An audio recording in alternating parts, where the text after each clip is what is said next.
Bien, mesdames, messieurs, chers collègues,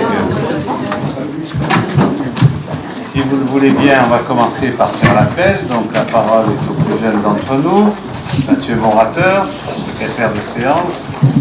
Merci, monsieur le maire. Nous allons procéder à l'appel. Richard Mallier.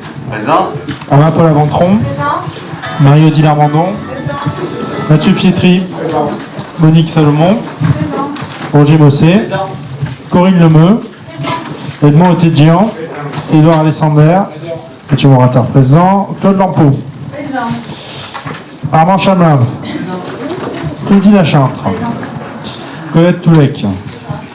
Dominique Bièche. Roger Wex. Yann Pertuizel. André Gauthier. Véronique Garnier. Catherine Bienfait. Marie-Christine Rodriguez. Stéphane Pieracini. Pouvoir. Patrice Lanzon. Joseph Cassaro. Marie-Pierre Vitiello. Vanessa Brescia. Christine Sicardi. Marie-Christine Oberlinkels. Jean-Marc Bretin. Alain Dubois. Véronique Bianchi. Hervé Plisson. Et Anthony Chikroun. À 28, nous avons le quorum. Monsieur le maire. Bien, merci monsieur le secrétaire. Je vous rappelle, mesdames, messieurs, chers collègues, comme à son habitude, non, c'est pas ça, c'est le conseil municipal de ce soir est filmé.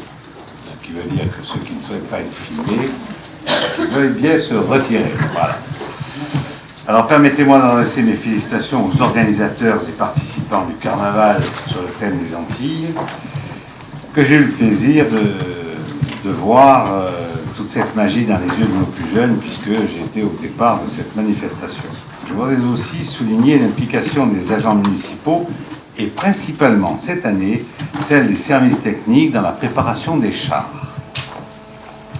Il est également important de souligner la réussite de la 8e édition du Festival du Rire qui s'est clôturée le 12 mars et je crois savoir qu'il ne manquait pas de bonne humeur.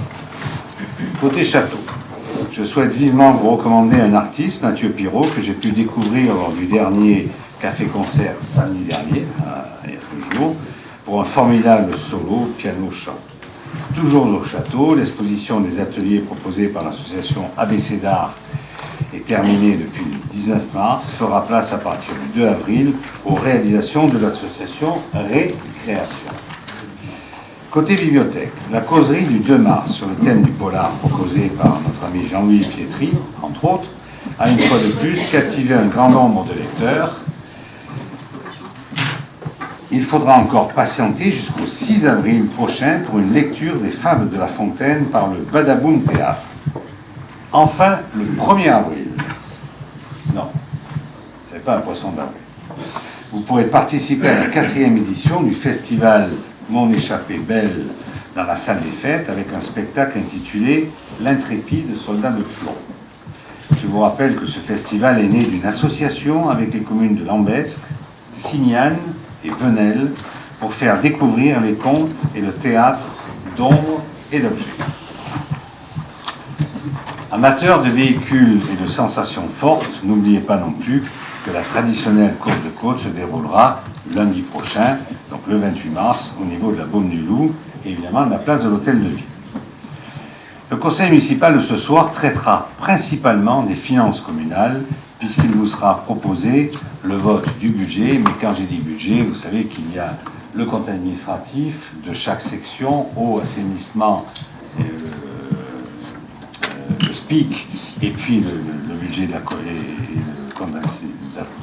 et le compte administratif de la commune, mais aussi le compte de gestion du trésorier, et évidemment le budget 2016 pour ces 4 sections aussi. Nous évoquerons aussi divers points de fonctionnement interne en matière de ressources humaines ou l'adoption d'une charte destinée à promouvoir l'écoquartier.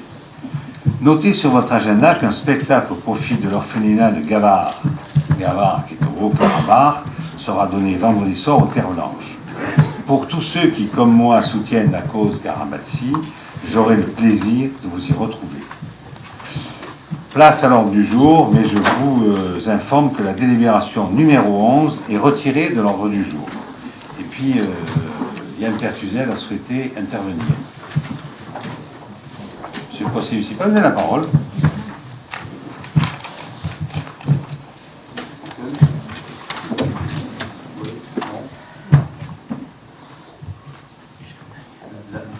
Fonctionner, voilà, c'est ça. Oui, monsieur le maire, je souhaitais prendre la parole quelques instants pour évoquer, en ce début de conseil municipal, votre élection à la deuxième vice-présidence de la métropole. Je tenais à faire un commentaire. Je pense que cette élection est un atout important pour notre commune, de voir son maire en bonne place, si je puis m'exprimer ainsi, et je pense que la deuxième présidence est une très bonne place pour défendre les intérêts de notre commune. Tout comme vous êtes conseiller départemental, aujourd'hui, les ressources vont se capter. Je pense aux ressources budgétaires, bien évidemment, on va évoquer le budget. Les ressources vont se capter principalement à ces deux niveaux. Les dotations de l'État sont ce qu'elles sont. Elles vont sans doute encore diminuer probablement cette année. Donc il va falloir chercher des ressources en local. Et donc les deux niveaux de ressources budgétaires aujourd'hui, c'est bien le département et aujourd'hui, j'allais dire demain, mais non, aujourd'hui, la métropole. Donc voilà, donc je tenais à faire ce commentaire qui me semble important, d'avoir notre premier élu, conseiller départemental et deuxième vice-président de la métropole, deux mandats de proximité et en lien direct avec notre quotidien, notre vie de tous les jours, à nous tous ce bouquin. Voilà le commentaire que je tenais à faire, monsieur le maire. Merci, monsieur Pertuzel. Donc, je vous propose que l'on passe à l'ordre du jour. Donc, on a en premier l'éternelle adoption du compte-rendu de la dernière séance, celle qui était du 15 février 2016. Donc, vous savez qu'il est toujours succinct. Est-ce qu'il y a des commentaires là-dessus? Il n'y a pas de commentaires, donc on le considère comme acquis. Je vous remercie. Ensuite, nous avons l'information au conseil municipal dans le cadre de l'article L 2122-22 du Code général des collectivités territoriales. Il n'y a qu'un arrêté qui a été pris à ce titre-là. C'est un contrat d'occupation du domaine privé à titre précaire et révocable entre la commune, évidemment, et Madame Arel Delphine, qui lui a mis donc un garage dépendant d'une propriété du domaine privé de la commune qui est situé au sein du groupe scolaire de la Bergerie. Le présent contrat est consenti moyennant une contribution mensuelle de 69,99 €. Ne me demandez pas pourquoi, je ne vous le dirai pas, c'est 69,99 €. Cette occupation précaire et révocable prend effet à compter du 1er mars 2016 et se termine le 28 février 2017, et ce contrat ne sera pas reconduit tacitement. Voilà, mes chers collègues, en ce qui concerne l'article L 2122-22 du Code général des collectivités territoriales et le compte rendu. Ensuite, nous avons la commission de suivi de site pour les installations de l'usine Altero Gardanne et la décharge industrielle de Manche-Gary. On a désigné 2 représentants. D'ailleurs, en l'occurrence, ce n'était pas encore passé au conseil municipal, mais l'arrêté préfectoral du 15 février 2016 donc, a constitué cette commission. Elle compte 5 collèges et le conseil municipal de Aubenas doit désigner 2 représentants de cette structure qui siégeront au collège des élus. Comme la première réunion a eu lieu, alors vous l'avez peut-être vu dans la presse, mais elle a eu lieu de mémoire vendredi après-midi. C'est ça, vendredi après-midi. Donc j'y suis allé siéger et je vous proposerai de me désigner comme titulaire avec comme suppléant Madame Monique Salomon. Monsieur Pisson, vous avez la parole. Merci. Bonjour. Oui, vous savez tout l'intérêt que nous portons à ce problème grave de Manche-Gary. Donc, j'aurais tendance à vous proposer qu'il y ait un membre de l'opposition en deuxième place, et en l'occurrence, ma personne. Et, Monsieur Pisson, je voudrais bien accéder à votre demande. Malheureusement, on n'a qu'un représentant, donc je ne sais pas comment je peux faire pour le couper en deux. Donc c'est le préfet qui la commune a un représentant.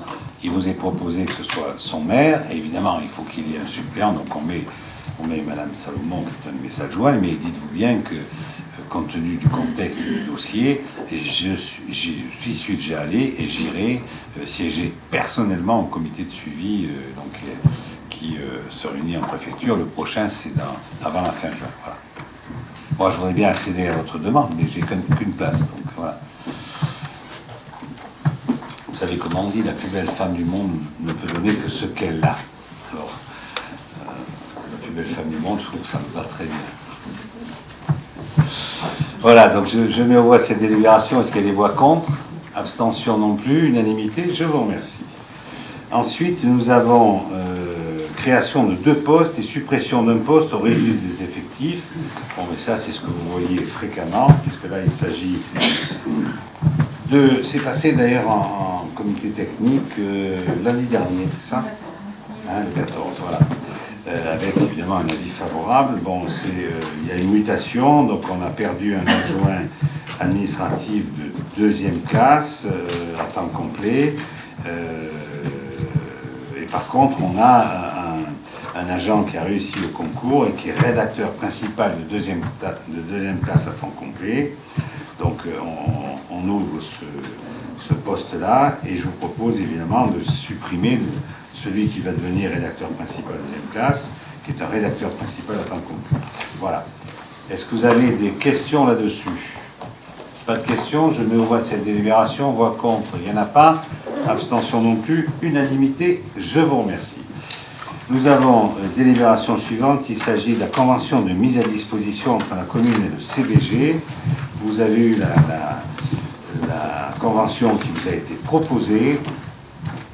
Il s'agit simplement, dans le cadre de l'évolution de l'architecture actuelle du régime indemnitaire, puisqu'il va y avoir un nouveau régime indemnitaire, donc qui tient compte des fonctions, des suggestions, de l'expertise et de l'engagement professionnel.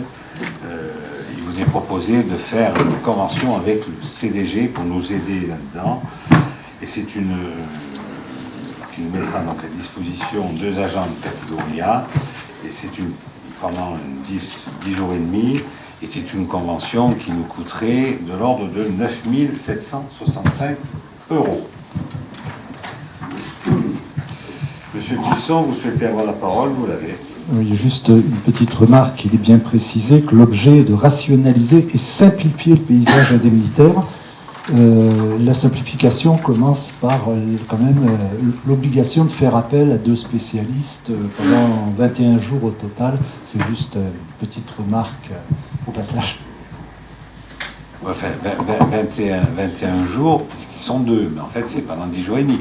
Non, c'est tous les décrets d'application ne sont pas encore sortis sur le régime indemnitaire de la fonction publique, donc il va y avoir un chamboulement, donc on a souhaité avoir le CDG avec nous, quoi. Je veux dire, voilà, mais c'est pas nous qui allons simplifier. Voilà, non, mais c'est sur mon doute sur la simplification. Voilà. Mais vous êtes aussi fonctionnaire territorial, monsieur Pisson, je ne m'abuse. Donc vous savez de quoi vous parlez. Au titre de la simplification, j'entends. Bien, plus de questions, plus de remarques. J'ai une question, monsieur. Oui, madame la conseillère municipale, vous avez la parole. Oui. Je regardais donc l'article 3 de la Convention, et le régime indemnitaire, en fait, il sera revu et il tient compte des fonctions, des suggestions, de l'expertise et de l'engagement professionnel. Expliquez-moi le terme l'engagement professionnel je comprends pas là. Mais, si vous voulez une prime, ça veut dire qu'une prime sera donnée à un fonctionnaire dans la mesure où le fonctionnaire est très engagé dans le cadre de son travail professionnel. Je ne sais pas comment m'exprimer, mais C'est-à-dire qu'il la y a motivation, la présence, voilà, donc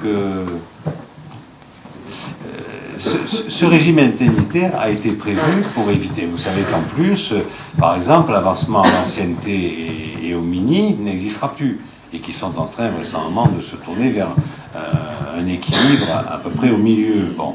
Donc, à un moment donné, il faut aussi, pour les fonctionnaires qui sont, certains sont plus méritants que d'autres, parce qu'ils sont plus engagés dans leur travail, ils sont, voilà, donc il y en a certains qui n'ont pas les mêmes primes que d'autres, voilà ce que ça veut dire.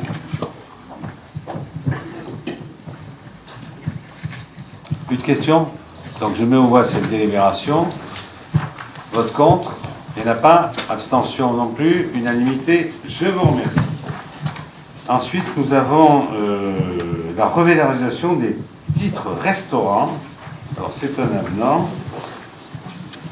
Il vous est proposé, donc depuis 2009, le titre restaurant est à 5 €. Donc il vous est proposé 7 ans après de le passer à 5,60 €. Je rappelle quand même que l'indice, et puis c'est un engagement du maire au niveau des fonctionnaires et des syndicats. Question? Monsieur Plisson, vous avez la parole. Bien évidemment, nous sommes favorables à la revalorisation de la valeur faciale du chèque. Par contre, je suis étonné que les agents n'aient que 200 chèques par an. Il me semble que normalement, il y a environ 220 jours de travail, non?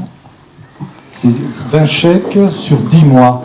C'est 200 chèques. Oui, parce que c'est comme ça, parce qu'on va dire que la grande majorité des agents, alors je ne rentre pas dans le détail, mais la RTT fait que certains agents ont 11 semaines, quasiment 11 semaines de vacances. Donc, il est normal que le titre restaurant ne soit pas donné pendant les vacances.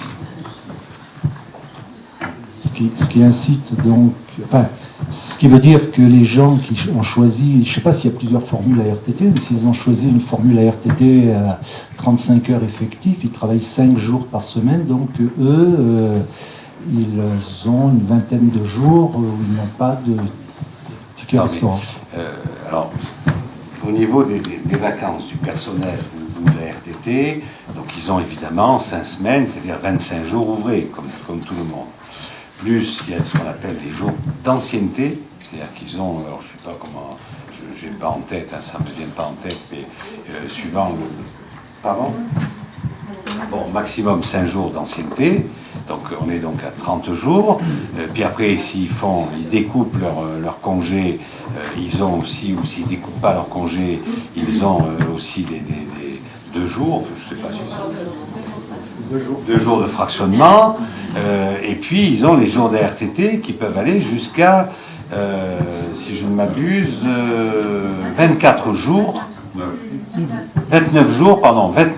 d'ARTT. Donc vous voyez, voilà.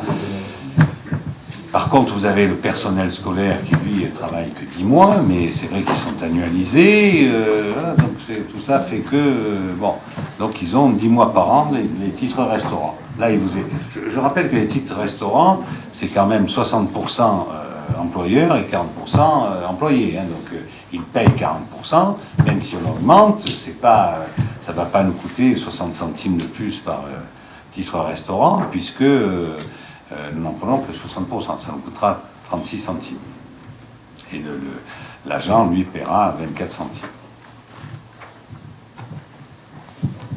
Ok, plus de questions là-dessus, donc je mets au voie cette délibération. Voix contre, il n'y en a pas. Abstention non plus, unanimité. Je vous remercie. Ensuite, nous avons, c'est toujours moi, la vente de la parcelle cadastrée section AY numéro 54 à Madame Georgette Mazéi, lotissement des Terres Blanches.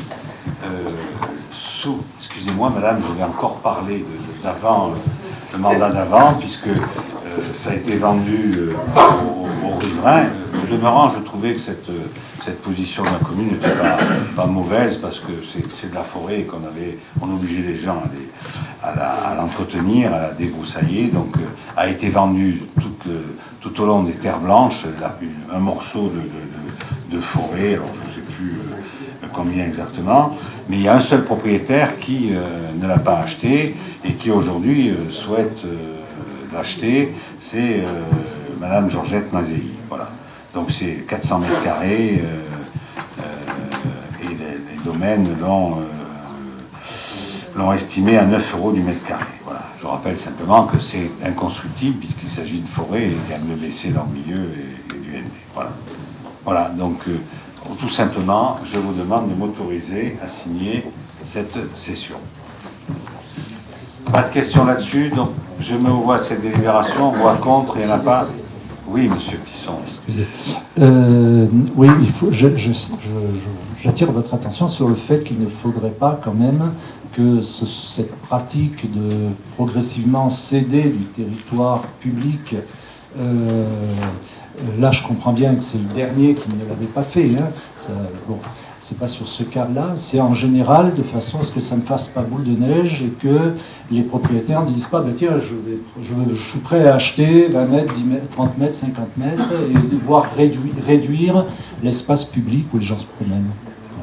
Bon, au demeurant, vous comprenez bien que si je tire un trait, ça faisait ça. Là, voilà. Donc il s'agit de vendre ce morceau-là pour de manière à ce que le trait soit tiré là. Voilà. Ça a été fait par l'équipe précédente, mais aussi, ils ont vendu aussi beaucoup d'autres choses, y compris des locaux. Voilà. Un jour, si vous voulez, on en parlera. Mais j'ai pensé ne pas devoir, comment dirais-je, réunir une commission là-dessus, même si la commission des finances en a parlé, hein, t'es dit. Voilà. Plus de questions, donc je mets au voie cette délibération. Voix contre, il n'y en a pas. Abstention non plus. Unanimité. Je vous remercie. Eh bien, écoutez, nous allons passer maintenant à l'adhésion au réseau Chaînon, Fédération des nouveaux territoires des arts vivants, et au Cercle du Midi, et au réseau, pardon, Cercle du Midi, et pour l'année 2016, rapporteur Marie-Odile Armandon.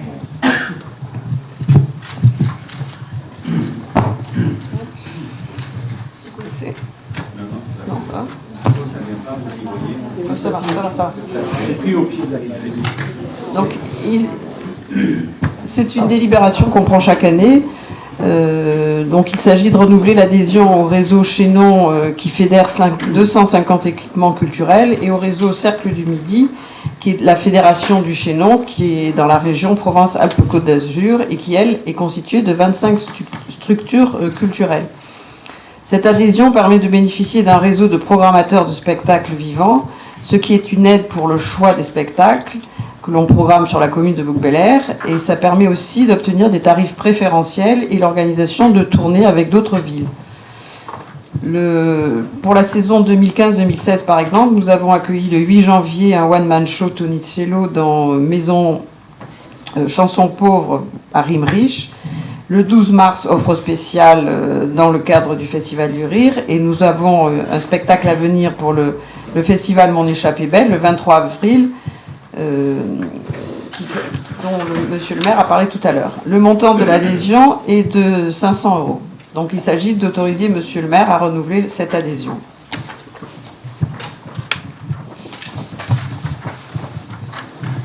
Question sur cette délibération, Marie-Odile Armandon. Pas de questions, donc je me vois cette délibération. Voix contre, il n'y en a pas. Abstention non plus, unanimité. Je vous remercie. Oui.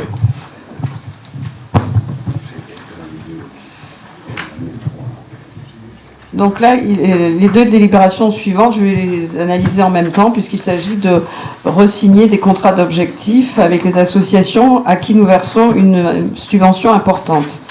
Pour les Amis de l'Orgue, c'est une subvention de 10 000 €. Pour l'école de musique, c'est 22 000 €.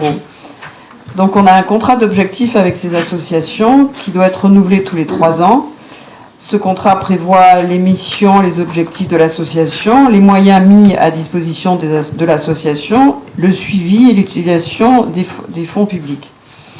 Donc nous avons repassé ces contrats en délibération parce qu'on a réactualisé le texte en fonction de l'élection d'un nouveau maire en 2014, de la réorganisation des services municipaux dont dépendent ces associations, et nous avons supprimé un paragraphe qui concernait l'intervention d'un commissaire aux comptes, ce qui n'est pas nécessaire vu le montant des subventions.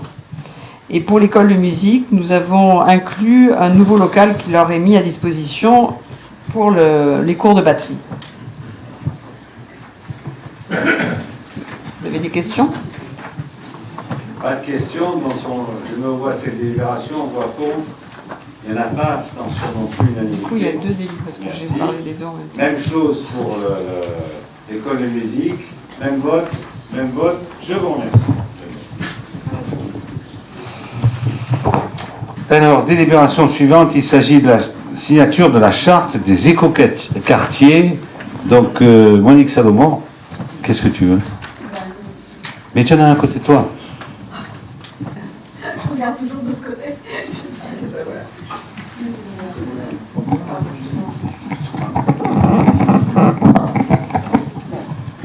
Ça marche, oui.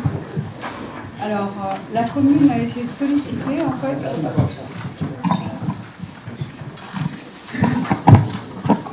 La commune a été sollicitée pour participer à la 4e campagne de labellisation écoquartier 2016. La labellisation a démarré en 2012, fin 2012. Ce label permet de valoriser le savoir-faire des communes en matière d'aménagement durable. Avec la signature de cette charte, dont la date limite de candidature est fixée au 31 mars, nous nous engageons dans une politique d'aménagement durable car nous considérons qu'un territoire durable est la clé de l'épanouissement des citoyens et d'un développement équilibré et solidaire et qu'il constitue un enjeu majeur pour la commune. Il est primordial aujourd'hui de repenser les pratiques d'aménagement, notamment par la réalisation d'écoquartiers. Véritable laboratoire opérationnel, les écoquartiers sont des lieux de créativité et d'audace, visant l'émergence de projets exemplaires, que ce soit dans les formes urbaines et l'architecture, les usages proposés ou encore dans les modalités de conduite de projet. Les écoquartiers, par les propositions ambitieuses qu'ils contiennent, constituent un facteur d'attractivité et de qualité permettant d'engager tous les territoires dans une dynamique vertueuse en réponse aux enjeux nationaux et internationaux, transition écologique et production de logements. Lancé en décembre 2012, le label Écoquartier a pour ambition de distinguer l'exemplarité des démarches d'aménagement durable et de clarifier les conditions de réussite des écoquartiers. Il existe 2 écoquartiers référencés dans les Bouches-du-Rhône. Il s'agit de Coudux et des Calanques de Marseille. Le label Écoquartier est bâti sur une charte établissant 20 engagements. Nous devons nous engager donc dans une démarche permettant de faire des projets autrement, c'est-à-dire réaliser des projets répondant aux besoins de tous, en mettant en œuvre un processus de pilotage, en intégrant la dimension financière, sans oublier de prendre en compte les pratiques des usagers. D'autre part, qui tiennent compte du cadre de vie et des usages pour améliorer le quotidien et en valorisant le patrimoine local, naturel et bâti, l'histoire et l'identité du site. C'est exactement ce que nous avons mis en œuvre dans notre PLU. D'autre part, nécessité de dynamiser le territoire par un développement économique local, en développant les filières locales et les circuits courts, en favorisant les transports collectifs et autres offres d'alternatives de déplacement, et en développant la ville intelligente. Et ensuite, en matière d'environnement, nous devons pouvoir répondre à l'urgence climatique et environnementale en produisant un urbanisme adapté et prévoyant. Le label Écoquartier est une démarche progressive. La signature de la charte des écoquartiers constitue pour la commune une première étape. L'enjeu sera ensuite d'engager la conception de certains projets d'urbanisation stratégique pour Bouc-Bel-Air, dans le respect des engagements pris dans le cadre de cette charte, en vue enfin de l'obtention du label Écoquartier. Il est proposé au conseil municipal d'autoriser monsieur le maire à signer la proposition de charte des écoquartiers jointe au présent rapport. Question à Monique Salomon. Madame Berlinquet, vous avez la parole. Est-ce que parmi les projets d'urbanisation dont on a déjà parlé, Créole-Montory et autres projets, est-ce que certains, vous les avez déjà situés dans cette démarche-là ou pas du tout? Plus ou moins pour l'écoquartier de Montory, on avait demandé, si vous voulez, mais au niveau énergétique, c'était pas possible de faire en sorte que ce soit, voilà. Mais autrement, tout le reste, que ce soit pour les jardins partagés, les jeux d'enfants, les déplacements, les parkings, etc. Tout y est. Et en dehors de Créole Montori, il y a l'autre projet un peu plus... Pour l'instant, on n'en a pas d'autres aussi importants, donc on n'a pas d'autres éco-quartiers. D'accord.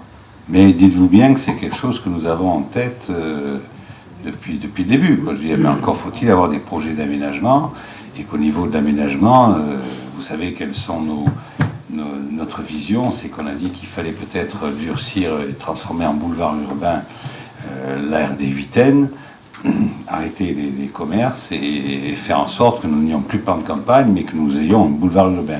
Ce qui veut dire que au niveau de la RD 8N, nous allons avoir du logement qui va être fait, et évidemment ce sera sous l'égide de l'éco-quartier. C'est une nécessité que nous obligerons au niveau des promoteurs. Nous n'accepterons pas autre chose que ce genre d'urbanisation. Et c'est les engagements que nous avons pris au niveau du PLU, et le PLU sera opérationnel probablement, bon, l'enquête publique va démarrer le 19 avril, et donc probablement qu'en juillet, on approuvera le PLU 2015. C'est pas probablement. Vous avez déjà 6 mois de retard, nous l'approuverons en juillet.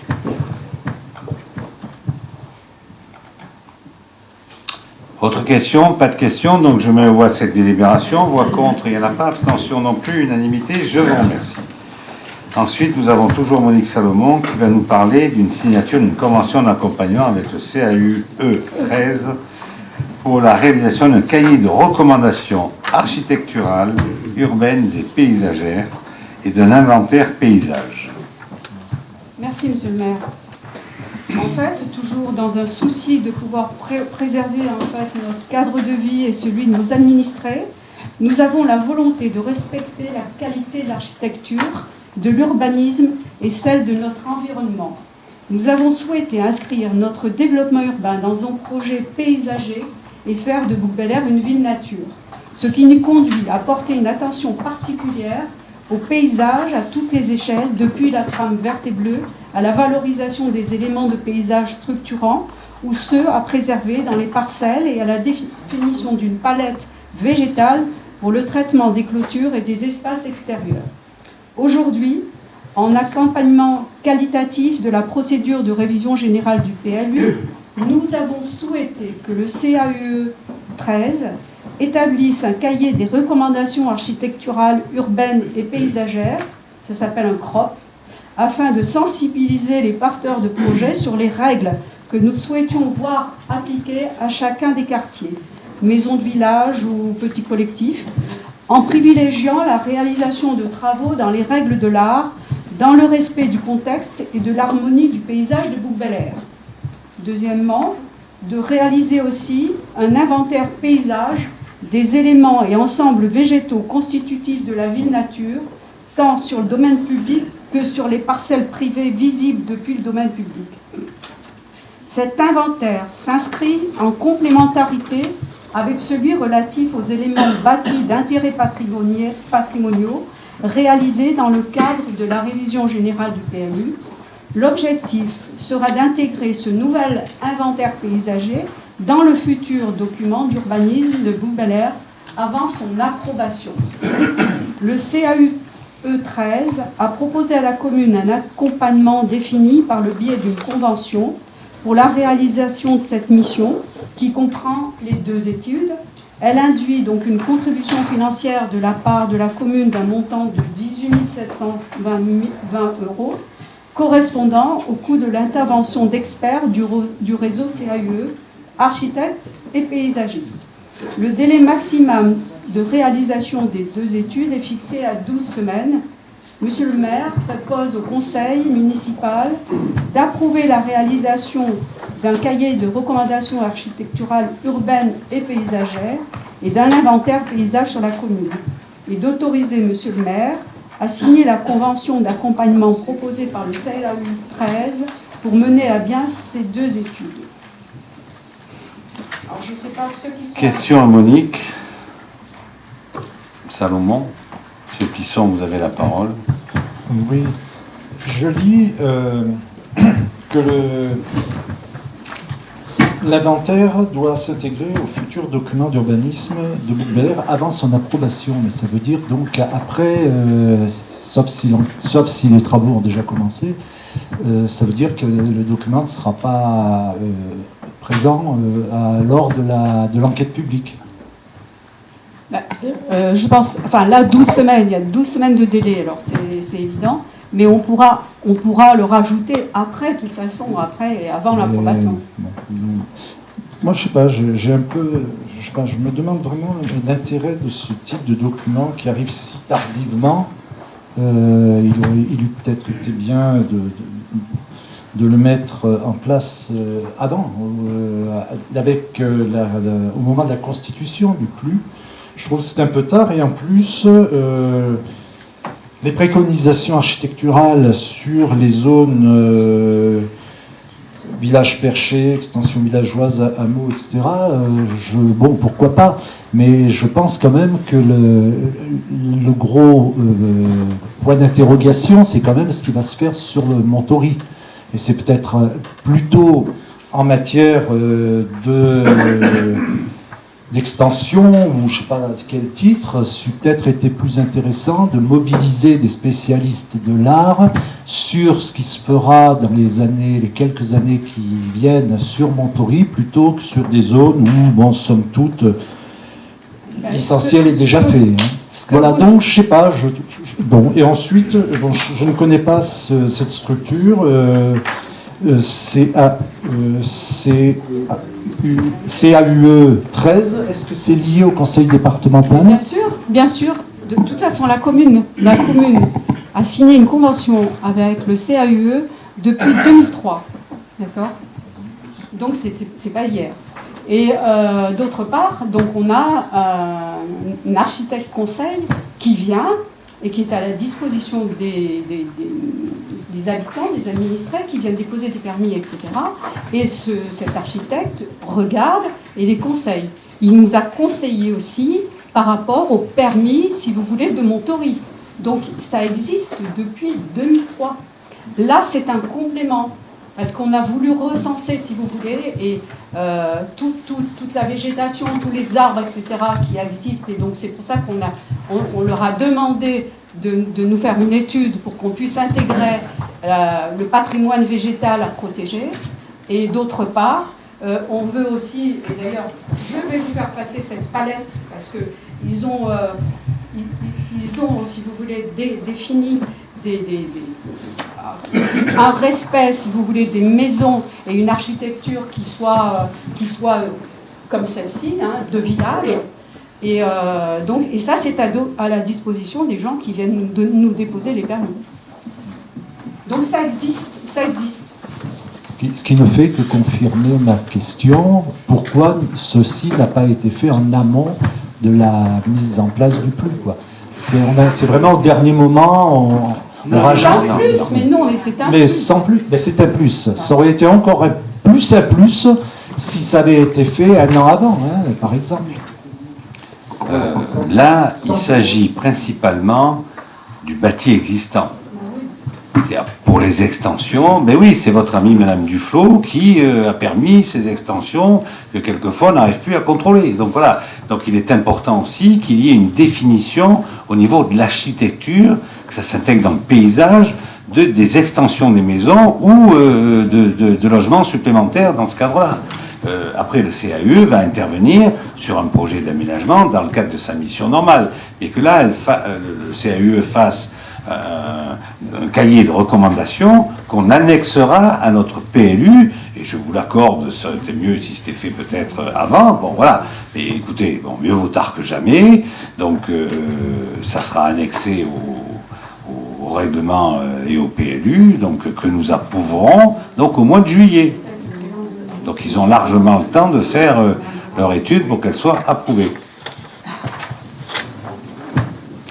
Plus de questions à Monique Salomon, donc je mets aux voix cette délibération. Voix contre, il n'y en a pas. Abstention non plus. Unanimité, je vous remercie. Bien, eh bien, écoutez, nous allons attaquer maintenant les délibérations budgétaires. Donc le rapporteur, évidemment, pour tout ça sera Teddy Alexander, et on va commencer par compte de gestion pour le budget de la commune. Oui, merci Monsieur le maire. Donc, je vous rappelle que le vote de compte de gestion consiste à certifier conforme l'ensemble d'opérations comptables et budgétaires effectuées du 1er janvier 2015 au 31 décembre 2015 par le trésorier de Gardanne, n'appelant aucune observation ni réserve de Monsieur le maire. Donc, je vous propose de voter pour le compte de gestion 2015 de la commune.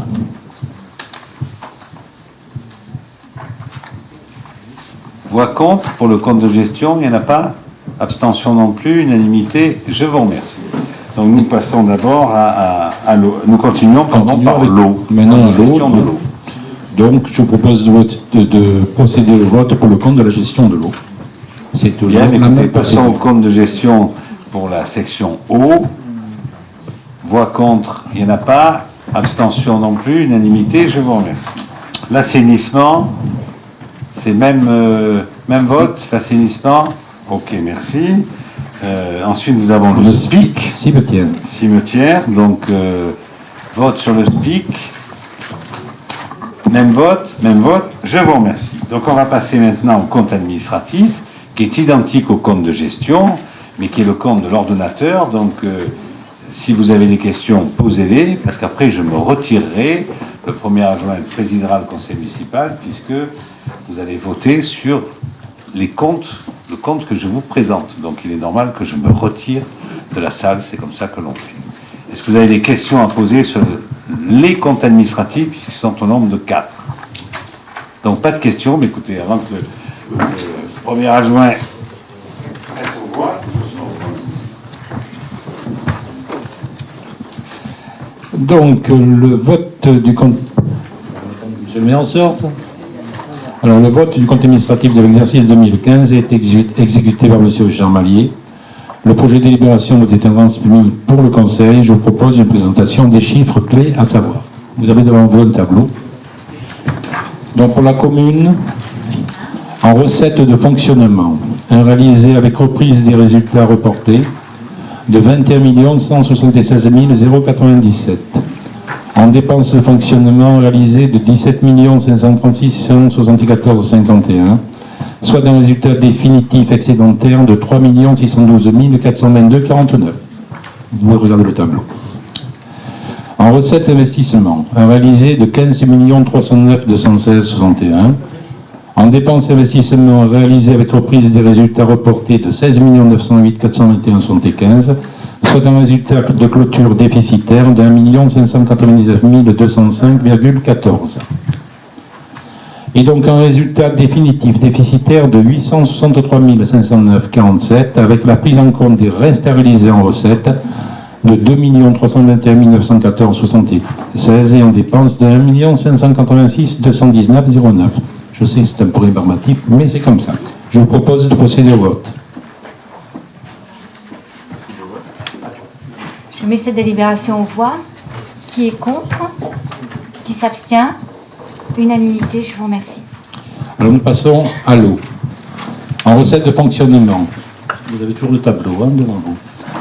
En réalisé de 336 045,02. En dépenses de fonctionnement réalisé de 72 796,97. Soit un résultat définitif excédentaire de 263 248,05.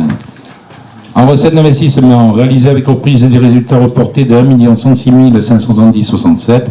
En dépenses d'investissement réalisées de 83 618,80, soit un résultat clôture excédentaire de 1 22 951,87. Et donc un résultat définitif excédentaire de 947 169,64, avec la prise en compte des restes à réaliser en dépenses de 75 782,23.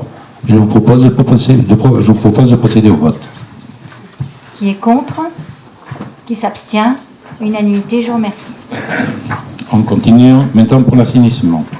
En recettes de fonctionnement réalisées de 424 890,59, en dépenses de fonctionnement réalisées de 236 018, soit un résultat définitif excédentaire de 178 872,59. En recettes d'investissement réalisées avec reprise des résultats reportés de 2 299 895,80, en dépenses d'investissement réalisées de 37 969,16, soit un résultat de clôture excédentaire de 2 261 926,64. Et donc un résultat définitif excédentaire de 2 156 542,65, avec la prise en compte des restes réalisés en dépenses de 105 383,99. Je vous propose de procéder au vote. Qui est contre? Qui s'abstient? Unanimité, merci.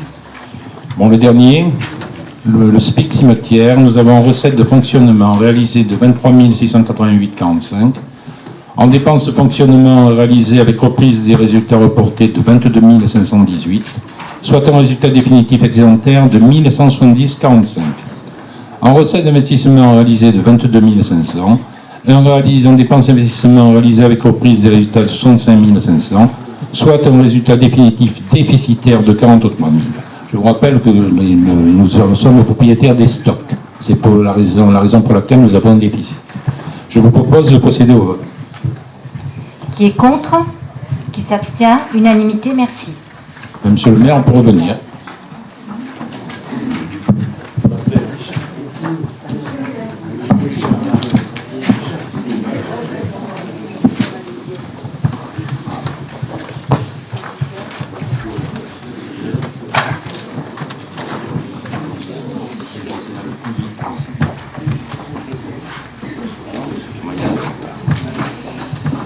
Bien, mesdames, messieurs, mes chers collègues, on va continuer donc donc maintenant on va passer, une fois qu'on a adopté tout ça, l'affectation des résultats constatés. Donc on a pour la commune, pour l'eau, pour l'assainissement et pour le SPIC. Monsieur Alexander, proposez-nous quelque chose. Eh bien, vous proposez quelque chose de très positif, monsieur le maire.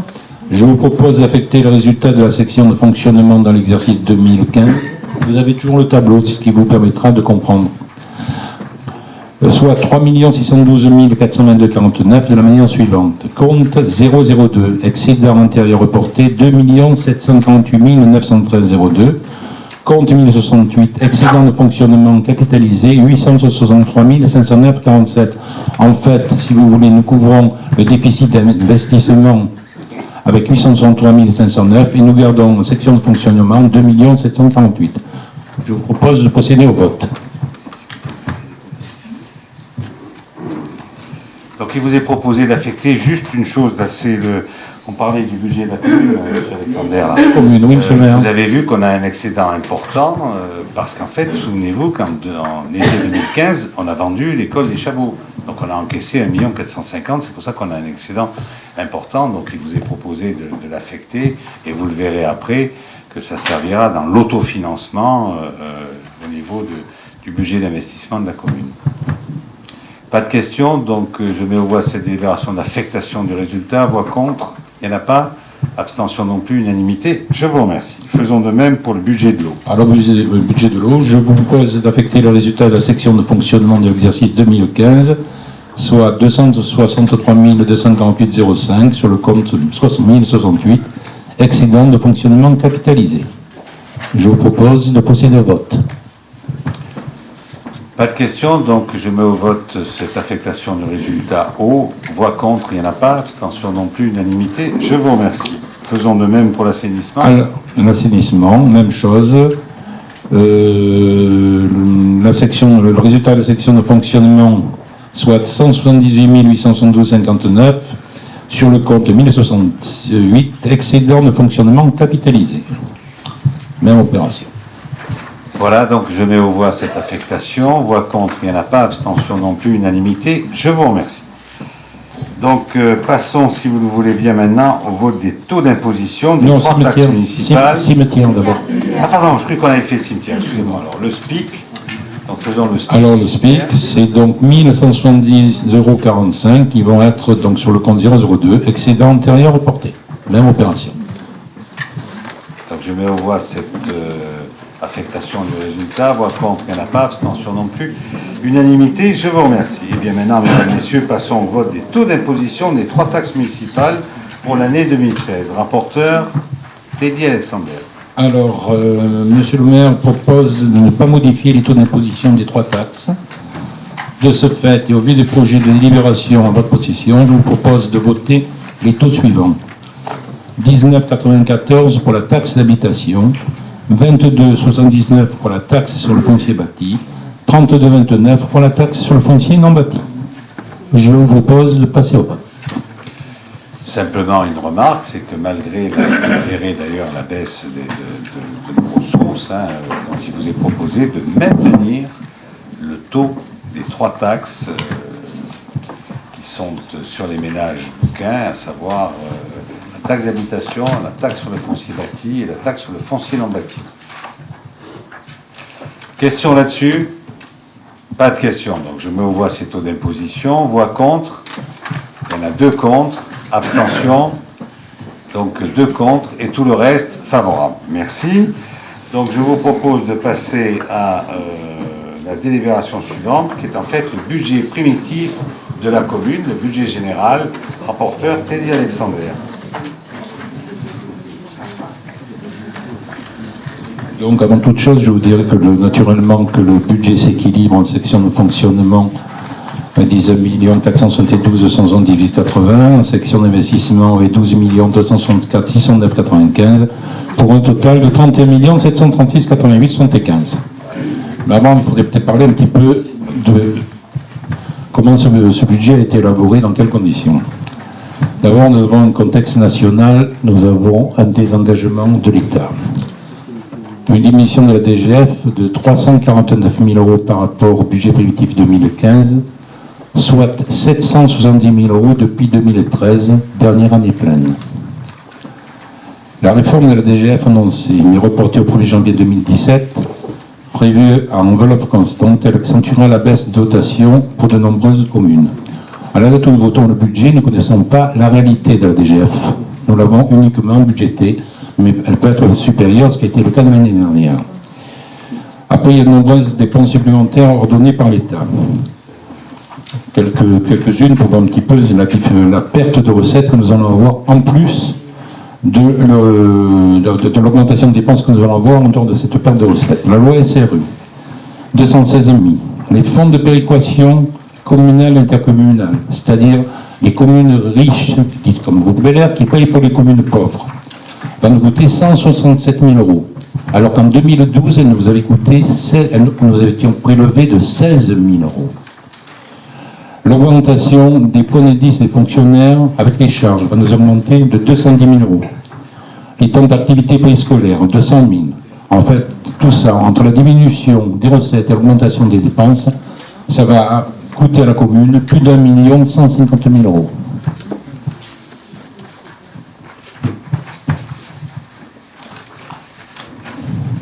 Au niveau du contexte local, nous avons l'ombre métropolitaine, puisque la métropole vient juste de commencer, nous n'avons pas de pacte financier et fiscal entériné. Les engagements financiers de la communauté du Pays d'Aix non garantis par le Conseil métropolitain. Le projet actuel du budget de la métropole est déjà déficitaire.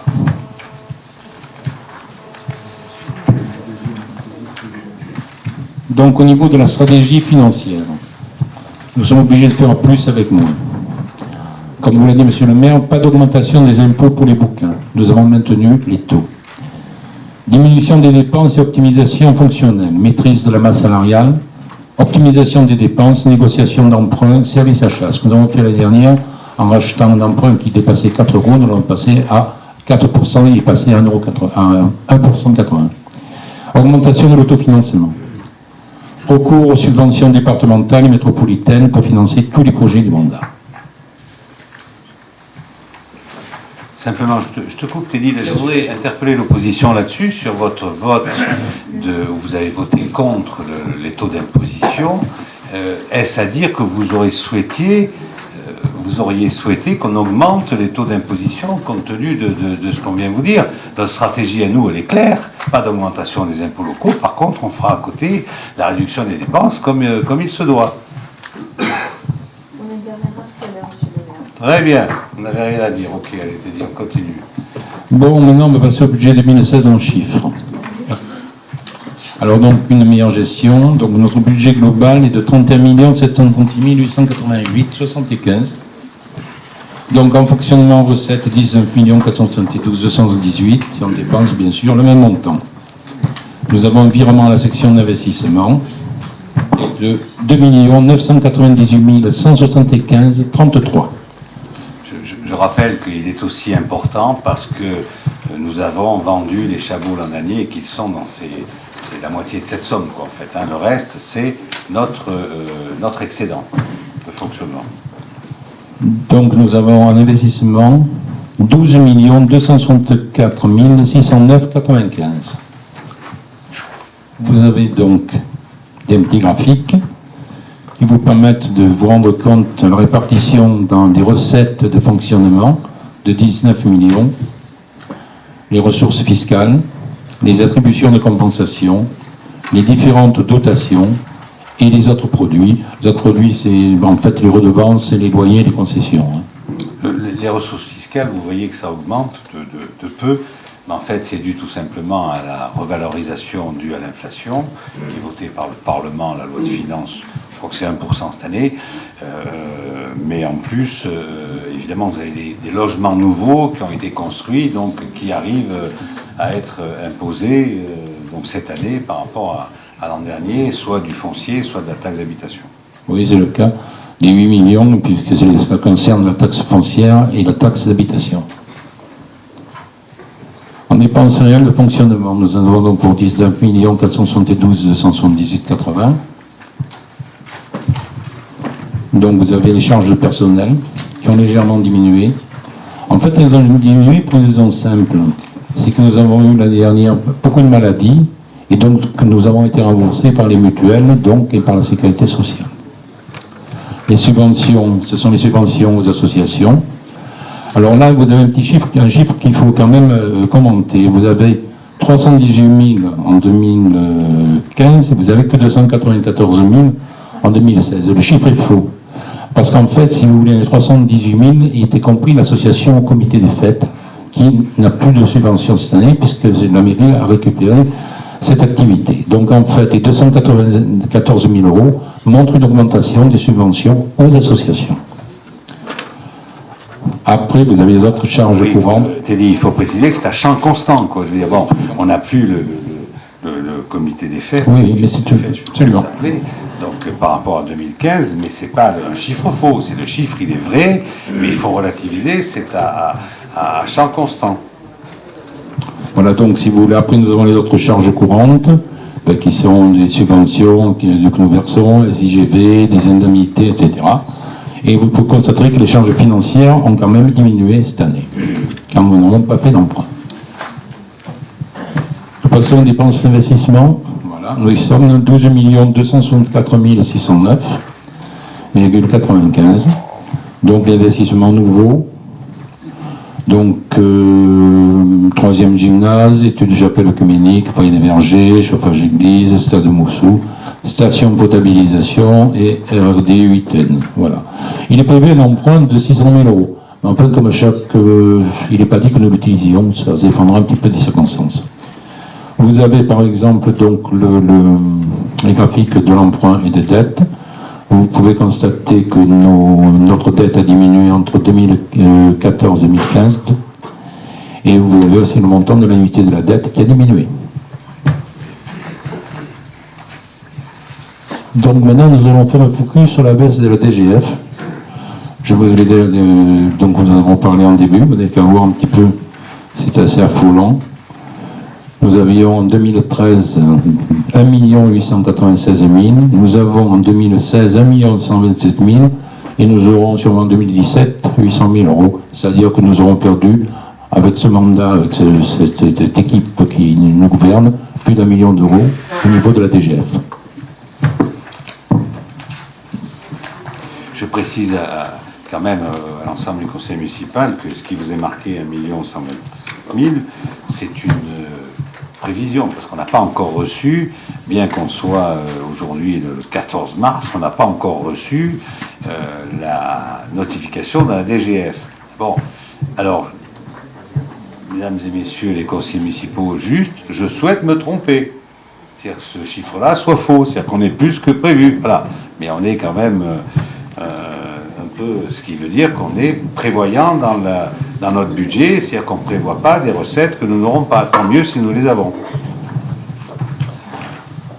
Donc maintenant, en conclusion, nous allons donc nous souhaitons une rationalisation du budget de fonctionnement, une maîtrise de la masse salariale, récupération de nouvelles subventions, optimisation de la dette, pas d'augmentation des impôts municipaux. Donc nous allons faire le mieux pour avoir une gestion saine et responsable, pour ne pas faire subir l'amateurisme du gouvernement à nos concitoyens.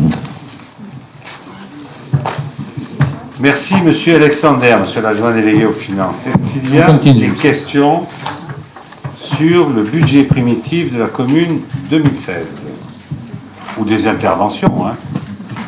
Plutôt une Monsieur intervention. Plisson, vous avez la parole. Plutôt une intervention. Monsieur le maire, On va dire explication de vote, c'est ça? Je vais. Monsieur le maire, mesdames et messieurs les conseillers municipaux, je voudrais d'abord préciser que si nous venons de voter en tant que représentant de l'opposition le compte administratif de la commune, ce n'est pas que nous approuvons aujourd'hui le contenu du budget 2015 que nous n'avions il y a un an pas voté. En effet, je rappelle, comme il est fait dans le rapport numéro 18, que le compte administratif retrace simplement en fin d'exercice les mouvements effectifs de dépenses et de recettes de la collectivité tels que mis en œuvre par le maire et la majorité municipale. Et que cette photographie du budget passé nous plaise ou ne nous plaise pas, elle est censée donner un constat le plus clair possible de l'utilisation des fonds publics et de leur provenance. Son vote est donc un constat technique plus qu'une quelconque approbation. En revanche, la lecture de ce même compte administratif et son rapprochement avec les budgets primitifs 2015 et 2016 permet de mieux appréhender la qualité prévisionnelle des budgets primitifs et de mettre en exergue les évolutions de dotation par grandes activités de la commune, évolutions qui sont révélatrices des orientations politiques de la majorité municipale. Alors, ce travail d'analyse nous permet à ce jour de constater plusieurs particularités. D'abord, le budget primitif de la commune est assez atypique. Il présente en effet, et ce n'est pas la première fois, un déficit assez marqué en matière de crédits votés, mais à l'inverse, un montant particulièrement important de reports et surtout de restes à réaliser. L'impression est que la commune vit sur un matelas financier et que de ce fait, les chiffres du budget perdent, dans les grands équilibres, leur sens, voire au niveau des crédits votés, leur réalité prévisionnelle. D'où notre impossibilité de voter les montants des impositions. Ensuite, la construction même du budget est particulière. Au vu des budgets primitifs passés et des comptes administratifs qui y correspondent, l'impression forte qui se dégage est que les recettes prévisionnelles sont systématiquement minimisées au niveau du budget primitif et que les dépenses ne sont que la résultante mathématique de la somme de ces recettes et des reports et des restes à réaliser. Cette approche laisserait à penser que les recettes de la commune sont de plus en plus restreintes et que l'équilibre budgétaire tient de la prouesse. Cette position permet, au passage, de s'en prendre une fois de plus à l'État, qui demande à chaque collectivité de faire quelque chose que l'opposition nationale réclame de façon véhémente, faire des économies. Bon, mais pour revenir au budget de la commune, ce budget s'avère en réalité en fin d'année bien supérieur à celui affiché dans le budget primitif et n'a rien à voir de commun avec ce dernier. L'écart est par exemple de pratiquement 25% en 2015.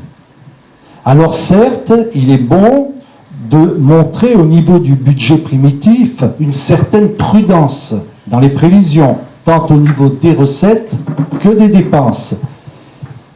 Les décisions modificatives en cours d'année sont là pour éventuellement réajuster les prévisions. Mais à ce niveau-là, ce n'est plus de la prudence, ce n'est pas une poire pour la soif, c'est carrément le plateau. Ce qui rend évidemment l'exercice que nous faisons aujourd'hui très formel et vraiment pas prévisionnel. Enfin, la présentation du budget par fonction montre un certain nombre d'évolutions dans la répartition du budget entre les différents champs d'activité de la commune. Ainsi, il apparaît une baisse non négligeable du budget prévu pour l'enseignement et la formation, ainsi que pour les interventions sociales et de santé. A l'inverse, le budget prévu en 2016 pour la sécurité et la salubrité publique est nettement supérieur à celui constaté en 2015. Il va sans dire que nous n'approuvons pas ces évolutions. Pour ces différentes raisons, nous ne voterons donc pas le budget primitif 2016 de la commune. Notre vote sera donc négatif pour l'ensemble des chapitres. Je vous remercie de votre attention. Bon, M. Pisson, vous avez fait une grande déclaration que personne n'a compris, donc on va vous donner acte de cette déclaration que vous ne voulez pas voter le budget. Mais bon, nous, on n'a pas de souci particulier. Je veux dire, un budget, il n'est pas surévalué. C'est ce que vous dites vous-même, donc c'est bien. Donc ça veut dire qu'on est tranquille et que, voilà, mais votre gouvernement ne nous a toujours pas notifié ce qu'on appelle le 1259 en termes techniques, qui est en fait la notification des bases. Donc il a fallu qu'on fasse avec ce que nous avons, et la notification de la DGF qui ne nous a pas été faite. Donc prenez-vous-en à votre gouvernement que vous soutenez. Mais donc nous, on est dans les prévisions. Voilà, comme si on adoptait un budget au mois de décembre, avant le 31 décembre, que le font certaines collectivités. Voilà. Autre déclaration ? Donc pas de déclaration, mais écoutez, je mets aux voix ce budget primitif pour la commune, budget 2016. Donc vote contre. Donc 2 contre, quand même, vous êtes 2. Abstention. Donc majorité. Je vous remercie. On va faire la même chose maintenant pour l'eau, le budget primitif. Allez, Teddy, on t'écoute.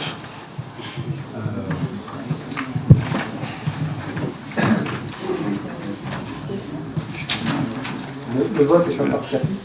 Oui, par chapitre, Richard. Richard, il faut voter par chapitre. Ah oui, il faut voter chapitre par chapitre. Alors allez, fais voter, Teddy. Là.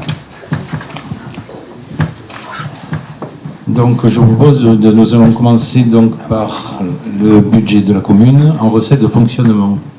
Alors ça va être un peu long. Bon. Chapitre 13, atténuation de charges, 212 300. Donc 2 contre. 2 contre, merci. 70, chapitre 70, produits de services, route du domaine et ventes diverses, 520 994, 52. 2 contre, merci. Tout le reste, oui. 73, remboursement, subvention, participation pour 13 778 413. 2 contre, merci. Chapitre 74, dotation et participation pour 1 897 64,03. 2 contre, merci. Chapitre 75, autres produits de gestion courante, 301 801,84. 2 contre, merci. 77, produits exceptionnels, 10 000. 2 contre, merci. Chapitre 042, opérations d'ordre et de transfert entre sections pour 2 792,39. 2 contre, merci. Nous passons aux dépenses de fonctionnement. Chapitre 011, charges à caractère général, 4 682 068. 2 contre, merci.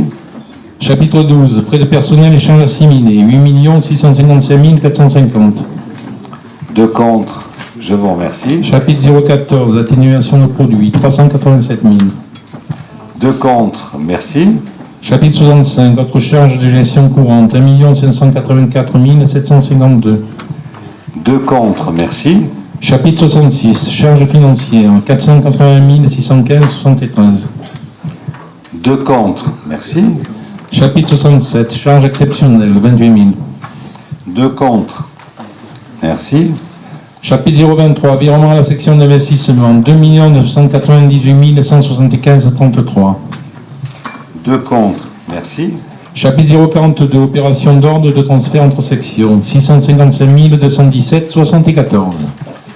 2 contre. Merci. Nous passons aux recettes d'investissement. Chapitre 13, subvention d'investissement, 2 286 940,50. 2 contre. 2 contre. Merci. Chapitre 16, emprunt et dette, 600 000. 2 contre. Merci. Chapitre 10, dotation, fonds divers et réserves, 1 850 000. 2 contre. Merci. Chapitre 1068, excédent de fonctionnement capitalisé, 863 509,47. 2 contre. Merci. Chapitre 21, virement de la section de fonctionnement, 2 998 175,33. 2 contre. Merci.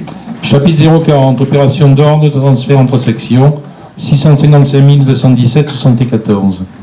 2 contre. Merci. Chapitre 041, opération patrimoniale, 688 852,15. 2 contre. Merci. Nous passons donc à dépenses d'investissement. Chapitre 20, immobilisation incorporelle, 665 485. 2 contre. Merci. Chapitre 204, subvention d'équipement versé, 15 000. 2 contre. Merci. Chapitre 21, immobilisation corporelle, 2 727 356,18. 2 contre. Merci. Chapitre 23, immobilisation en cours, 3 283 700. 2 contre. Merci. Chapitre 16, emprunt et dette assimilés, 1 696 000. 2 contre. Merci. Chapitre 040, opération d'ordre de transfert entre sections, 2 792 039. 2 contre. Merci. Chapitre 041, opération patrimoniale, 688 852,15. 2 contre. Merci. Voilà, pour la commune, c'est voté. Nous passons à l'eau. Alors nous passons au budget de l'eau. Vous avez une déclaration à faire. Donc je vous propose qu'on le vote si vous en êtes d'accord globalement, parce qu'il n'y a pas 36 000 lignes, là, mais bon, on a fait pour le chapitre par chapitre pour celui de la commune. Mais... Bon allez, il y a 5 lignes. On vote d'un seul coup, vous voulez qu'on vote ligne par ligne, chapitre par chapitre? Un seul coup. Bien, je vous remercie. Bon. Donc je mets au voie le budget de l'eau. Voix contre. Ah, vous votez pas contre l'eau. On s'abstient. Donc abstention. Attendez, j'ai pas encore dit. J'ai dit vous votez pas contre. Donc abstention, c'est gentil. Abstention, donc unanimité, merci. Donc passons à l'assainissement maintenant. L'assainissement, donc on fait la même chose. Même vote. Même vote, donc 2 abstentions, donc unanimité. Et puis nous passons maintenant au vote du SPIC. SPIC, cimetière, on fait le même vote. Ok, donc 2 abstentions et unanimité, je vous remercie. Donc nous allons passer maintenant aux subventions aux associations de la commune. Rapporteur Teddy Alexander pour l'année 2016. Oui, mais j'avance, monsieur le maire. Voilà, vous avez... Alors, d'abord, il est demandé aux membres du conseil, étant membre d'une association de la liste en référence, de bien vouloir se retirer pour le vote. S'il y a des présidents d'associations parmi les conseillers, veuillez sortir. Non, mais il n'a pas de subvention.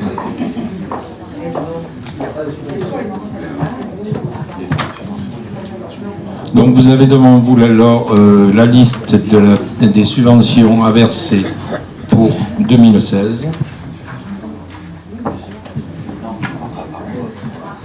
Donc vous avez un montant total de 294 000. Question là-dessus.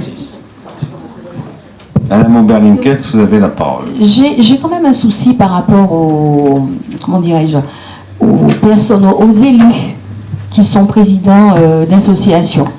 Et de manière générale, je veux dire dans le code des collectivités, par rapport à la loi, on ne peut pas être élu et en même temps bénéficier de subventions de la commune. Donc si cette personne est sortie je veux dire, c'est aberrant. Je dis. Non, Madame Bernickel, je vous rassure là-dessus. C'est qu'on ne peut pas prendre part au vote. On ne peut pas être juge et partie. Voilà. Donc c'est une partie, donc elle ne peut pas être juge. C'est pour ça que vous aurez l'ensemble des présidents d'associations, s'il y en a autour de la table, qui normalement ne prennent pas part au vote dans la subvention aux associations. Y compris d'ailleurs, non, puisque le CCAS, ce n'est pas une association, c'est un établissement public. Voilà. Monsieur le maire, le vote qui intervient aujourd'hui, il intervient après que les commissions se soient tenues. Et ces mêmes élus qui sont aujourd'hui pour le vote ont quelquefois défendu leur dossier au moment des commissions.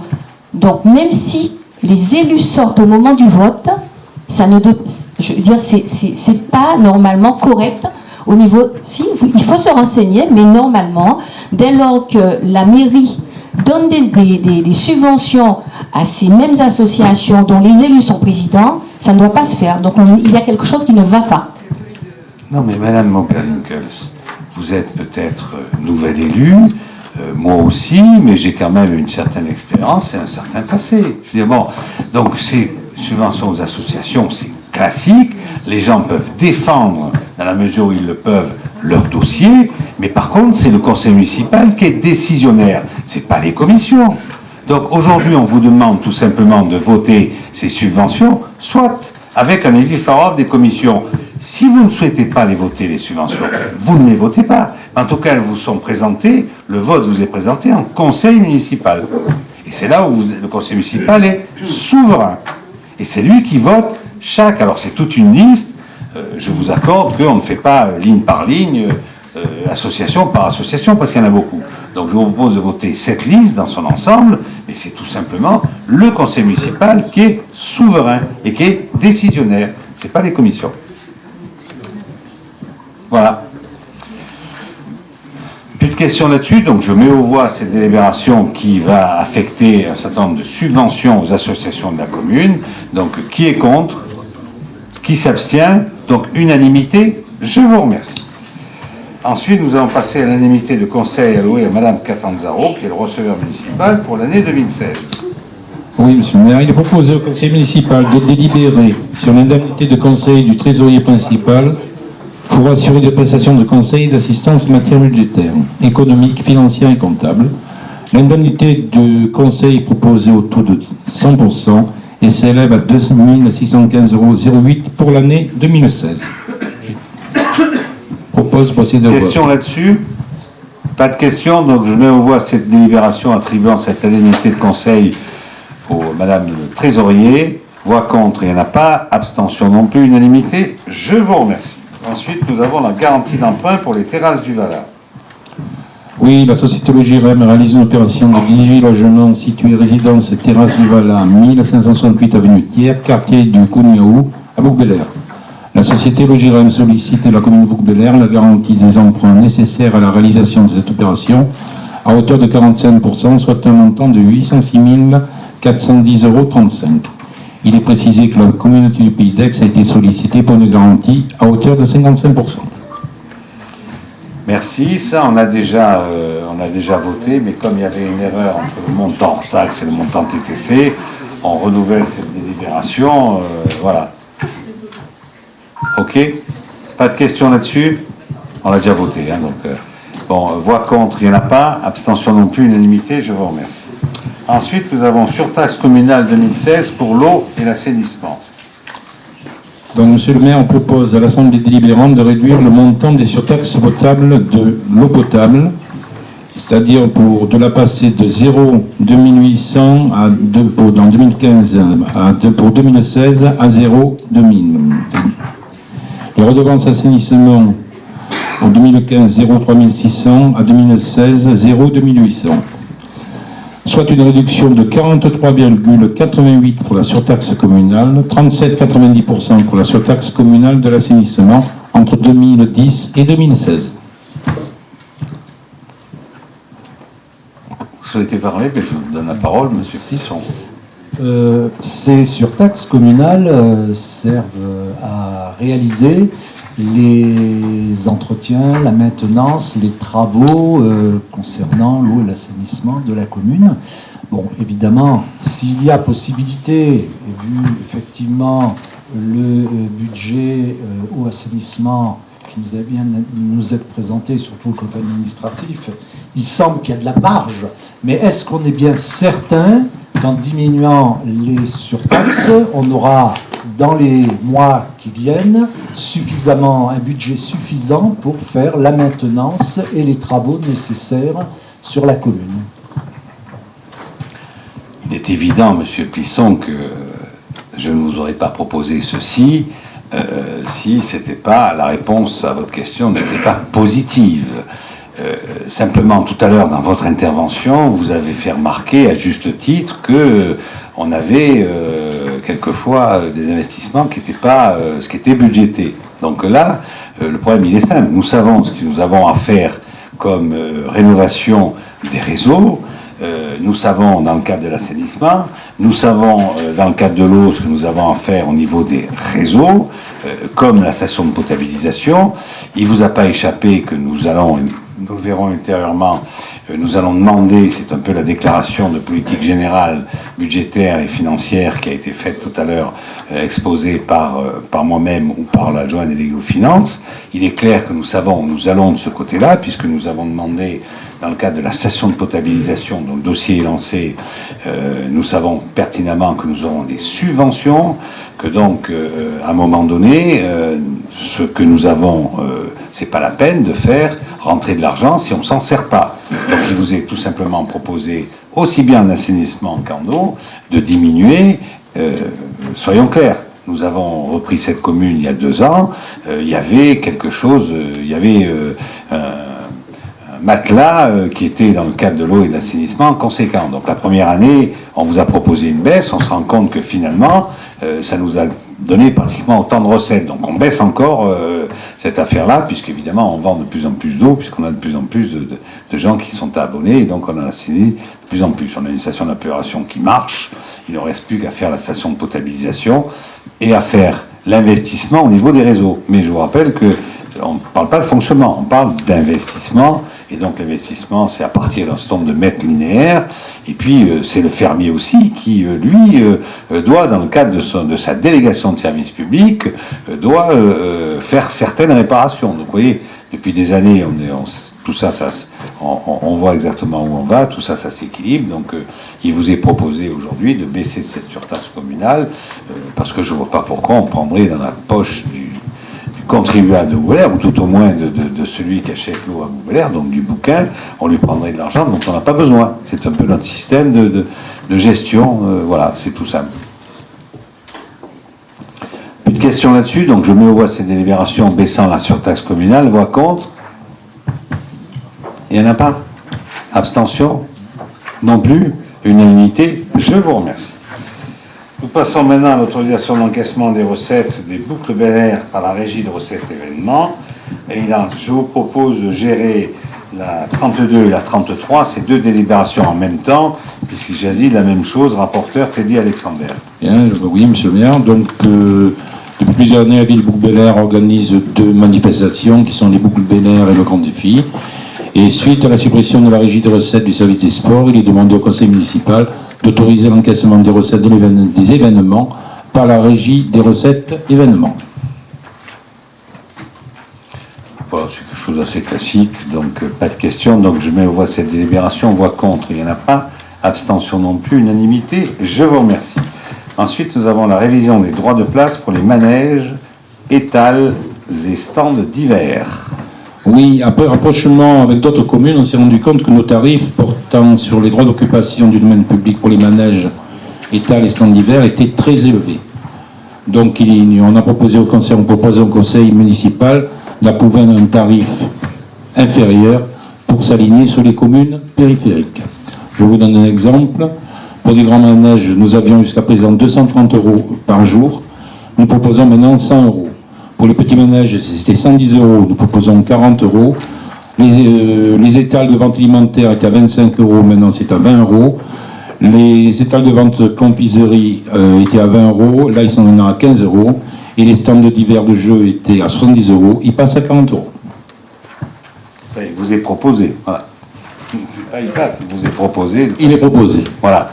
Vous avez à un moment donné où les forains, c'est compliqué parce que excusez-moi, l'héritage que nous avons pris, je suis obligé de m'exprimer comme ça, mais ne m'en veuillez pas, Madame Oberlinkels, on récupère quelque chose qui se faisait depuis des années, qui était, mais on ne faisait pas payer des stands parce que le comité des fêtes, où ils se débrouillaient à payer un orchestre, je crois, enfin, il y avait, essayons de faire en sorte que notre régie, elle soit quelque chose de strict et que tout le monde s'y contraigne, parce que là, il y en a qui payaient, d'autres qui ne payaient pas. En fait, c'était un peu le foutoir, donc ils vous avaient proposé de mettre de l'ordre. On s'en compte, hein, parce qu'en fait, les gens disaient aux placiers, on ne peut pas payer, on va devoir s'en aller, ou on ferme, ou machin. Donc à un moment donné, on regarde un peu ce que font les autres à côté, et on s'aperçoit que les autres étaient beaucoup moins chers. Donc c'est pour ça qu'on vous propose d'actualiser ces tarifs. Pas de questions, donc je mets au vote cette délibération. Voix contre, il n'y en a pas. Abstention non plus. Unanimité, je vous remercie. Eh bien, nous allons changer de rapporteur, puisque maintenant nous allons passer à la modification, en remerciant l'adjoint délégué aux finances pour cette longue liste de délibérations. Donc on va proposer maintenant la modification des statuts du syndicat mixte d'énergie des Bouches-du-Rhône, le SMED 13, avec des nouvelles compétences optionnelles, et c'est Armand Chamelin.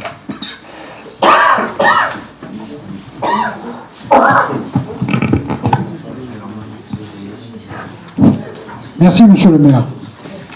Cette délibération porte sur des nouvelles compétences à attribuer au SMED, le syndicat mixte d'énergie des Bouches-du-Rhône. Je rappellerai juste les compétences actuelles du SMED. La compétence historique, c'était l'électricité, d'origine. Ensuite est venu se gréver là-dessus le gaz, le combustible, les communications électroniques de très haut débit. Avec l'électricité, on trouve les enfouissements, les travaux d'enfouissement et d'assistance à maître d'ouvrage pour les parties électricité. Aujourd'hui, il est question, donc, Monsieur le maire expose aux membres présents du conseil municipal que lors du comité syndical du 10 décembre 2015, l'Assemblée du SMED 13 s'est prononcée à l'unanimité sur une modification des statuts du syndicat dans la commune et membres. Monsieur le maire précise que cette modification des statuts concerne plus particulièrement l'article 2 relatif à l'objet du syndicat et l'article 3 relatif aux modalités de transfert des compétences à caractère optionnel des statuts du SMED 13 en vigueur au 18 juin 2015. Ces compétences optionnelles sont l'AOD, de chaleur ou de froid, infrastructure de recharge GNV, gaz naturel pour les voitures, pour les véhicules, et l'infrastructure de recharge électrique. Il est donc demandé à l'Assemblée délibérante de bien vouloir approuver la modification des statuts du SMED 13. Merci Armand, en sachant que par exemple pour la dernière proposition, les bornes de recharge sont une compétence métropolitaine, donc ça m'étonnerait que la métropole sorte de là et qu'elle n'ira pas au SMED 13 dans la mesure où c'est un syndicat mixte. Il faut que ce soit un syndicat mixte et c'est pas un syndicat mixte, je crois, le SMED, si. Enfin, on verra. Il y aura sans doute une discussion à ce niveau-là parce que c'est une compétence métropolitaine. Donc aujourd'hui, prendre une telle délibération, elle n'est pas en partie vraie, quoi. Voilà. Bon, c'est pour la petite histoire. Peut-être que du fait que ça a été voté en décembre de l'année dernière, Oui, mais le préfet n'acceptera jamais cette... Bon, ça c'est un débat technique que je rappelle simplement. Voilà. Le vice-président de la métropole permet de le rappeler. Voilà. Donc, question à Armand Chamelin là-dessus. Pas de questions, donc je mets au voie ces délibérations. Voix contre, il n'y en a pas. Abstention non plus, unanimité. Je vous remercie. Ensuite, nous avons toujours avec Armand Chamelin une demande de subvention au conseil départemental. Des travaux d'amélioration en forêt communale, le programme 2016. Qui dit programme 2016 dit bien que tous les ans ça revient. Et cette année, Armand nous propose quoi? Monsieur le maire présente au conseil municipal une demande de subvention au conseil départemental au titre des travaux d'amélioration en forêt communale, programme 2016. Les opérations proposées, dans la continuité de ceux de 2014 et 2015, à effectuer en maîtrise d'œuvre. Objet de l'opération, cette opération consiste à effectuer l'amélioration des peuplements par des travaux sylvicoles sur des parcelles forestières communales comptant les terres blanches. Alors, les terres blanches, mises en valeur d'une chaînée remarquable, parcelle numéro 8. Situation géographique, le canton des terres blanches se situe entre le CD 49 et le canton Pierre-Fuguette. Topographie, le canton des terres blanches représente un massif de 8,5 hectares. Estimation mise en valeur du canton des terres blanches de 8,5 hectares pour un montant hors taxe de 20 100 €. L'estimation prévisionnelle des travaux s'élève donc à un montant hors taxe de 20 100 €, soit un montant TTC de 22 110. Le plan de financement de ces travaux s'établit comme suit. Le conseil départemental, 50%, 10 050. Le financement communal, 50% aussi, 10 050, ce qui nous amène à un total hors taxe de 20 100 €. Voilà, question à Armand Chamelin sur ce programme 2016, qui seront d'ailleurs vraisemblablement exécutés en 2018, parce que c'est toujours comme ça. Enfin, pas avant 2017, c'est clair, mais c'est des dossiers... voilà, bon, c'est comme ça, voilà. Donc, pas de question à Armand Chamelin, donc je mets aux voix cette délibération. Voix contre, il n'y en a pas. Abstention non plus, unanimité. Je vous remercie. Mes chers collègues, l'ordre du jour est terminé. Nous passons aux questions diverses.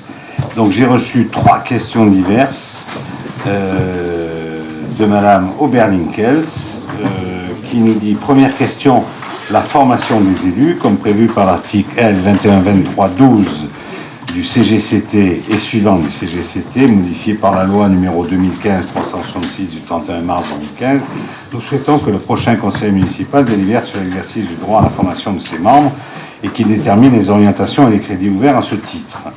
En outre, lors de ce conseil du 21 mars, nous sollicitons que soit annexé au compte administratif 2015 le tableau récapitulant les actions de formation des élus financées par la commune. Simplement, d'un moyen lequel je crois d'ailleurs que vous avez fait partie des élus, quel que soit leur groupe, qui sont allés suivre les formations qui sont de très bonnes formations, qui sont délivrées par ATD 13. ATD 13 étant financé principalement par le département et par la commune qui est adhérente à la TD13, et ce qui lui permet d'avoir une gratuité pour la formation pour tous ces élus, quels qu'ils soient de la majorité comme de l'opposition ou des oppositions, peu importe. Vous avez, et je sais que vous en avez profité, donc je ne comprends pas pourquoi vous posez cette question.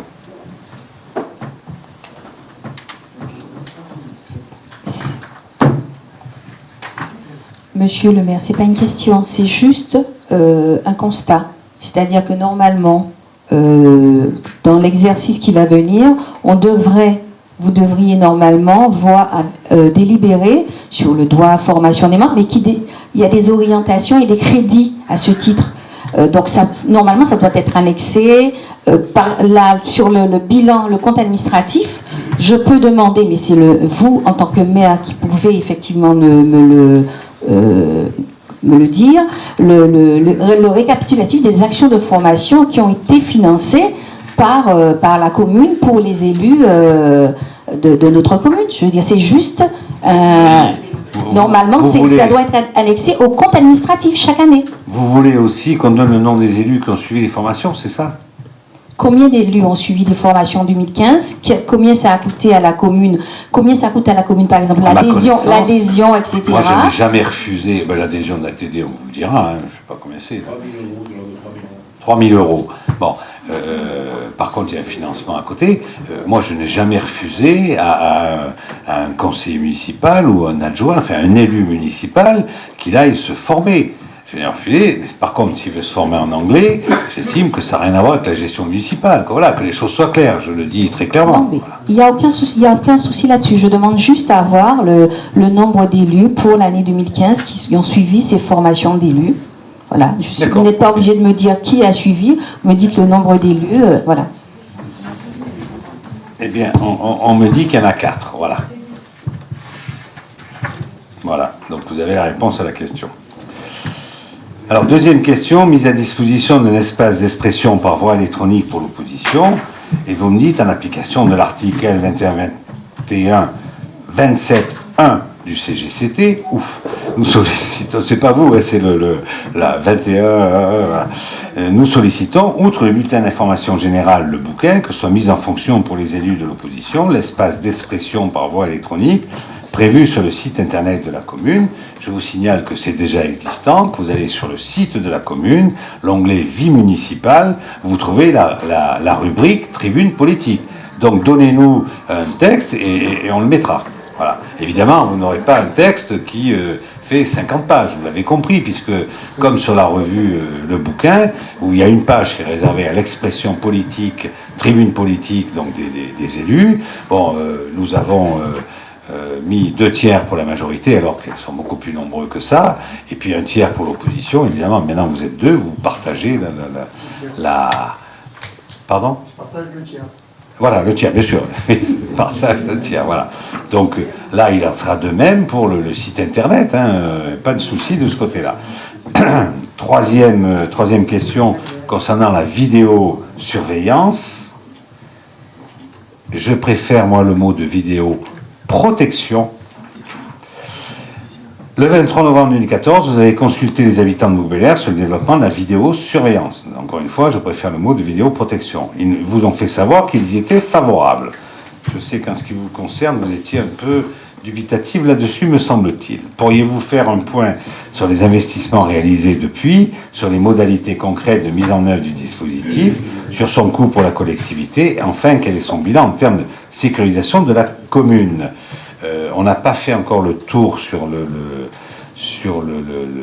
avec la gendarmerie. Ça devait être fait d'ailleurs, à ma connaissance, pas la semaine dernière, non, je ne sais plus, où il devait y avoir à la gendarmerie, l'inspection, et où on fait toujours un rapide historique sur la commune et sur ce qui est devenu la délinquance sur la commune. Alors ça devait être, je crois que c'était le jour du conseil de communauté, non ? Conseil de métropole, c'est pour ça qu'on a repoussé, non ? Qui peut m'aider là-dessus, là ? Non ? Je sais qu'il y a eu une inspection à la gendarmerie qui a été repoussée. Voilà. Je ne sais plus pourquoi, mais ça a été repoussé. Bon, donc c'est à ce moment-là qu'on a les résultats de la délinquance sur la commune de Bouc-Bel-Air. Donc là-dessus, le bilan en termes de sécurisation, je ne peux pas vous le dire, hein, où on en est. Par contre, je rappelle simplement que les investissements au niveau de la vidéoprotection, c'est quand même le syndicat intercommunal du Grand Valin qui est compétent en la matière. Ce n'est pas la commune de Bouc-Bel-Air qui est compétente. Nous le faisons en mutualisation avec la commune de Simiane et la commune de Cabriès. Il en est de même. Alors, d'après ce que j'ai compris, je n'étais pas au dernier SIGV, mais le président qui est à côté de moi peut confirmer ou infirmer ce que je dis. Il en est de même pour l'investissement sur le CSU, où c'est des choses qui suivent leur cours. Il s'avère que la commune de Cabriès nous paraît extrêmement réservée sur le CSU et que nous lui avons demandé depuis des mois de se prononcer là-dessus et que, nous venons de recevoir d'ailleurs. Ah oui, un CSU, c'est un centre de surveillance urbaine, hein, voilà.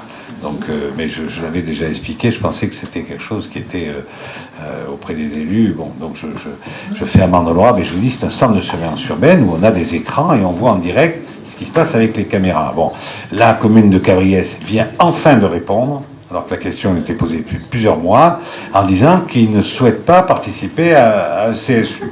Donc on va le faire très tranquillement avec Simiane. De vous à moi, je trouve que c'est très bien, parce qu'en plus, on est dans la circonscription de notre gendarmerie, puisque notre gendarmerie, notre brigade, correspond aux communes de Bouc-Bel-Air et de Simiane, donc je trouve que c'est très bien, puisque dans ce cas-là, dans le cadre d'un CSU, si on voit quoi que ce soit se passer sur une des deux communes, eh bien, c'est vite fait d'intervenir auprès de l'OPJ en question, qui sera évidemment un gendarme. Voilà. Donc voilà ce que je peux vous dire là-dessus. C'est vrai que je suis d'accord avec vous, ça pourrait avancer plus vite, mais on a aussi un problème de fibre optique qu'on devait régler avec l'opérateur, qui a été réglé, nous le savons, depuis maintenant, depuis le mois d'octobre, puisqu'il y a eu au mois d'octobre une décision qui a été celle de comment dirais-je, d'Orange, la réponse d'Orange à notre question. Et ils font en fait la fibre d'ici. Donc la fin de cette année, il y aura de mémoire 47 ou 50%, je crois, des habitants qui seront couverts. Et l'autre moitié sera couverte d'ici la fin 2018 au plus tard. Voilà. Donc c'est quand même quelque chose d'intéressant, la fibre optique, mais nous, on est obligé de créer la nôtre, puisqu'on ne peut pas créer avec eux. Donc nous sommes, en tant que SIGV, nous sommes déclarés opérateurs de fibre optique, ce qui permet de faire un peu, de pouvoir avancer plus vite, et surtout, en se déclarant opérateur, on aura notre propre réseau qui nous permettra de traiter nos propres fichiers et nos propres images. Voilà. Concernant le retrait de Cabriès, ça aurait des incidences financières pour nous? Ben, ça me paraît évident, parce que, alors, c'est vrai que les caméras de Cabriès ne seront pas branchées sur le CSU qui sera fait entre 6 et 9. Donc ça a un retrait, je suis d'accord avec vous. Ça a une conséquence, ce retrait, ça a une conséquence financière, puisque Cabriès ne participera pas, mais on ne peut pas empêcher les communes d'être quand même libres de leur choix. Bon, je le regrette, mais je ne suis pas étonné. Voilà, mesdames, messieurs. Donc oui, le président me glisse à l'oreille qu'il y a 300 000 euros d'investissement prévus en caméra cette année en 2016. Appel d'offres.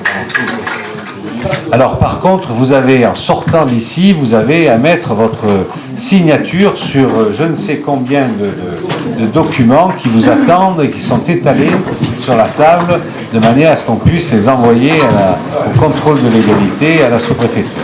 Mesdames et messieurs, mes chers collègues, je vous remercie. Je vous souhaite un bon appétit et une bonne soirée.